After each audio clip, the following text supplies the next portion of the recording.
Yo, what's up mga kaibigan? This is I2K po again. Ngayon nandito ulit tayo sa channel ni Pinas News Insider. Dito ulit tayo magbibigay ng komento at reaction. Kaya samahan nyo ako guys. Let's go! Ito ang balita ngayon. Viral ngayon sa mundo ng social media. Ang di umano'y balitang nababahala ngayon ang pamilya ni Percy Lapid dahil sa magpahanggang ngayon. Hindi pa rin nakikita ang isa pang tinuturong mastermind sa krimen ng pagkasawi ng sikat na commentator at news anchor na si Percy Lapid. Pero bago ang lahat, kung bago ka pa lamang sa aming channel, Sa lahat ng hindi pa nakasubscribe kay Pinas News Insider, mag-subscribe na po tayo mga kaibigan at huwag nyo rin pong kalimutan mag-subscribe dito sa aking channel. please huwag kalimutang mag-subscribe at i-click ang notification bell para mas maging updated pa kayo lalo sa lahat pa ng bagong video na i-upload namin. At eto na nga mga kabanat, isa di umano sa tauhan ni General Bantag itinumba. Nababahala na ang pamilyang Lapid dahil hanggang ngayon hindi pa rin nakikita ang isa pang itinuturong mastermind sa krimen na si Bucor Deputy Officer Ricardo Zulueta. Ayon kay Roy Mabasa, kapatid ni Percy Lapid, sa impormasyon na ibinigay sa kanila ng mga otoridad, pinuntahan ng dalawang last known address ni Zulueta nitong mga nakaraang araw. Pero ang pamilya lang nito ang nakausap ng NBI at PNP at maging sila hindi alam ngayon kung nasaan si Zulueta. Naniniwala ang pamilyang Lapid na malaki ang papel na ginagampanan ni Zulueta sa kaso. Si Zulueta rin ang sinasabing link kay Bantag batay sa sirkumtansya at testigo ng mga inmates na ito umano ang nag-utos na patayin ang mamahayag at commentator na si Percy Lapid Mabasa. Kung mawawala si Zulueta, isang malaking kawalan ito sa investigasyon na ginagawa ngayon ng NBI at PNP dahil madalas mabanggit ang pangalan ni Zulueta doon sa affidavits ng mga gang leaders na nag-testify. Sa inyong palagay mga kabanat, itinumba na kaya si Zulueta? Ano na ang masasabi nyo?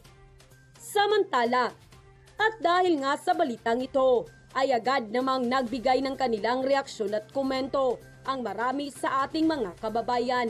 At ayon pa sa kanila, dapat parehas sila humarap sa korte para makita ng tao kung sino nagsasabi ng totoo.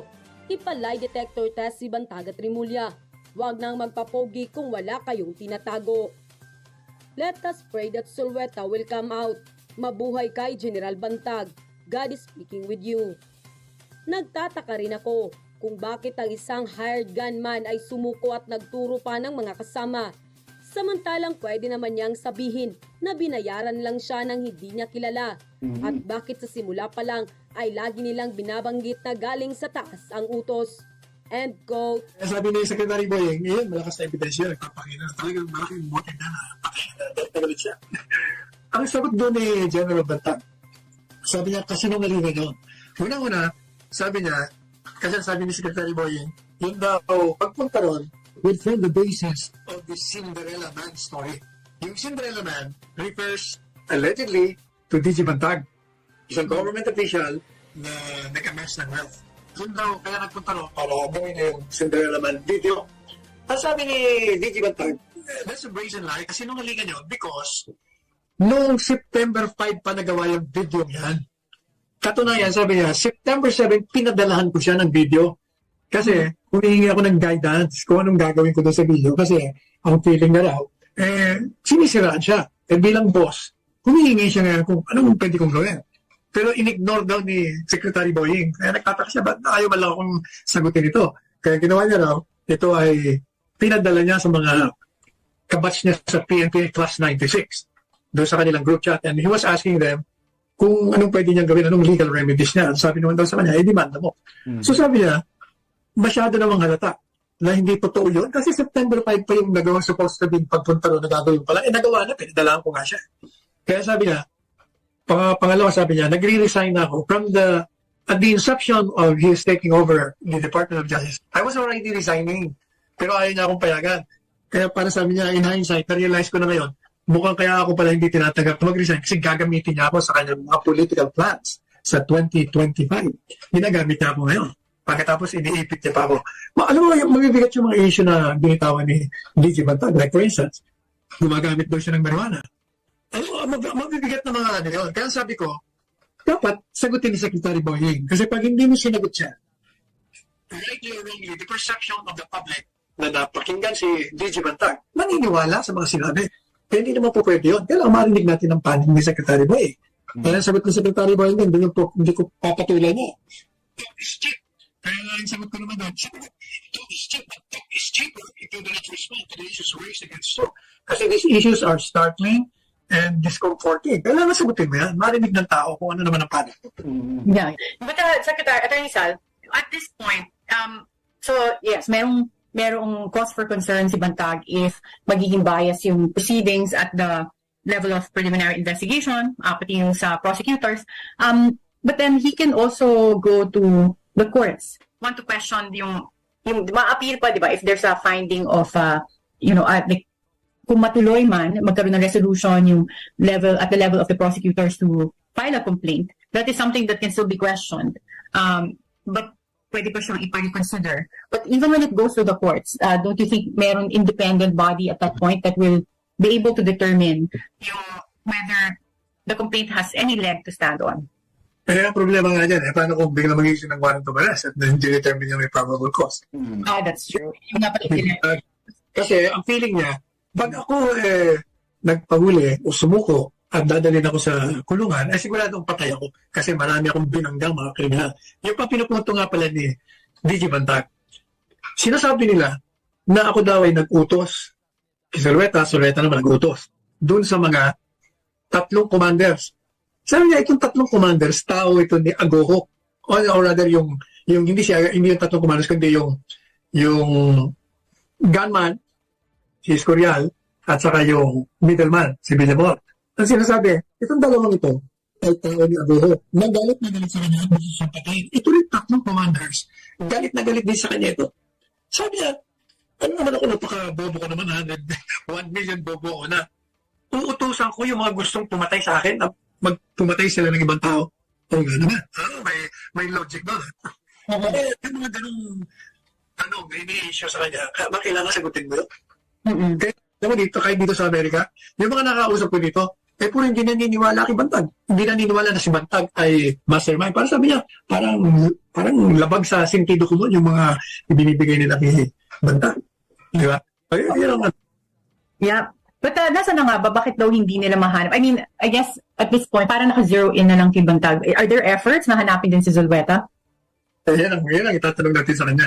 Pero alam mo, yung anak kong abogado si Palo, may magandang Victoria. Sabi niya, mukha talagang malabo, walang link talaga kay Bantag. Iniisip niya raw, paano kung si Zulueta? Iba, subordinate. Daw, right-hand man, di ba no? Nakita niya yung boss niya na masama ang loob doon sa naninira sa kanya. Baka on his own, he was doing a favor to his boss without him knowing it. Kaya gumawa siya ng ganyan. Alam mo, pwede rin yun, di ba? Boss, who is the boss in this case? Si Bantag, kasi si Bantag, sabi, Zulueta is the right-hand man. Yes, oo. Medyo nagsimpati siya sa amo niya.